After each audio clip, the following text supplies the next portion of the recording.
ಕಾವ್ಯ, ನಿಮ್ಮ ಮುಂದೆ ಗಿಲ್ಲಿ ಅವರ ಮನೆಯಿಂದ ಬಂದಿರುವ ಪತ್ರ ಇದೆ. ಗಿಲ್ಲಿ, ನಿಮ್ಮ ಮುಂದೆ ಕಾವ್ಯ ಅವರ ಮನೆಯಿಂದ ಬಂದ ಪತ್ರವಿದೆ. ಏನ್ ನಾನ್ ಬಿಟ್ಕೊಡಲ್ಲ. ನಾನು ಬಿಟ್ಕೊಡಲ್ಲ. ಹೌದಾ?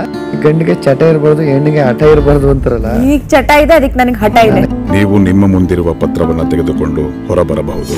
ಎರಡನೇ ಆಯ್ಕೆ, ನಿಮ್ಮ ಮುಂದಿರುವ ಪತ್ರವನ್ನ ನೀವು ಅಲ್ಲಿಯೇ ಬಿಟ್ಟು ಹೊರಬರಬಹುದು. ನಿನ್ನ ಮೇಲೆ ಇಟ್ಟಿರೋ ನಂಬಿಕೆ ಅಂತ ನೀನು ನನ್ನ ಮೇಲೆ ಇಟ್ಟಿದ್ದಲ್ಲ ನಂಬಿಕೆ, ಅದನ್ನ ಉಳಿಸ್ಕೋಬೇಕಾಗಿತ್ತು. ಏನ್ ಮಾಡ್ಲಿ ಕಾವ್ಯ, ನಿಮ್ಮ ಮುಂದೆ ಗಿಲ್ಲಿ ಅವರ ಮನೆಯಿಂದ ಬಂದಿರುವ ಪತ್ರ ಇದೆ. ಗಿಲ್ಲಿ, ನಿಮ್ಮ ಮುಂದೆ ಕಾವ್ಯ ಅವರ ಮನೆಯಿಂದ ಬಂದ ಪತ್ರವಿದೆ. ಏನ್ ನಾನ್ ಬಿಟ್ಕೊಡಲ್ಲ. ನಾನು ಬಿಟ್ಕೊಡಲ್ಲ. ಹೌದಾ?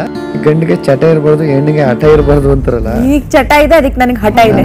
ನೀವು ನಿಮ್ಮ ಮುಂದಿರುವ ಪತ್ರವನ್ನ ತೆಗೆದುಕೊಂಡು ಹೊರಬರಬಹುದು. ಎರಡನೇ ಆಯ್ಕೆ, ನಿಮ್ಮ ಮುಂದಿರುವ ಪತ್ರವನ್ನ ನೀವು ಅಲ್ಲಿಯೇ ಬಿಟ್ಟು ಹೊರಬರಬಹುದು. ನಿನ್ನ ಮೇಲೆ ಇಟ್ಟಿರೋ ನಂಬಿಕೆ ಅಂತ ನೀನು ನನ್ನ ಮೇಲೆ ಇಟ್ಟಿದ್ದಲ್ಲ ನಂಬಿಕೆ, ಅದನ್ನ ಉಳಿಸ್ಕೋಬೇಕಾಗಿತ್ತು. ಏನ್ ಮಾಡ್ಲಿ ಕಾವ್ಯ, ನಿಮ್ಮ ಮುಂದೆ ಗಿಲ್ಲಿ ಅವರ ಮನೆಯಿಂದ ಬಂದಿರುವ ಪತ್ರ ಇದೆ. ಗಿಲ್ಲಿ, ನಿಮ್ಮ ಮುಂದೆ ಕಾವ್ಯ ಅವರ ಮನೆಯಿಂದ ಬಂದ ಪತ್ರವಿದೆ.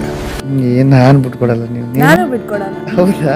ಗಂಡಿಗೆ ಚಟ ಇರಬಾರ್ದು, ಹೆಣ್ಣಿಗೆ ಹಠ ಇರಬಾರ್ದು ಅಂತಾರಲ್ಲ. ಈಗ ಚಟ ಇದೆ, ಅದಕ್ಕೆ ನನಗೆ ಹಠ ಇದೆ. ನೀವು ನಿಮ್ಮ ಮುಂದಿರುವ ಪತ್ರವನ್ನ ತೆಗೆದುಕೊಂಡು ಹೊರಬರಬಹುದು. ಎರಡನೇ ಆಯ್ಕೆ, ನಿಮ್ಮ ಮುಂದಿರುವ ಪತ್ರವನ್ನ ನೀವು ಅಲ್ಲಿಯೇ ಬಿಟ್ಟು ಹೊರಬರಬಹುದು. ನಿನ್ನ ಮೇಲೆ ಇಟ್ಟಿರೋ ನಂಬಿಕೆ ಅಂತ ನೀನು ನನ್ನ ಮೇಲೆ ಇಟ್ಟಿದ್ದಲ್ಲ ನಂಬಿಕೆ, ಅದನ್ನ ಉಳಿಸ್ಕೋಬೇಕಾಗಿತ್ತು. ಏನ್ ಮಾಡ್ಲಿ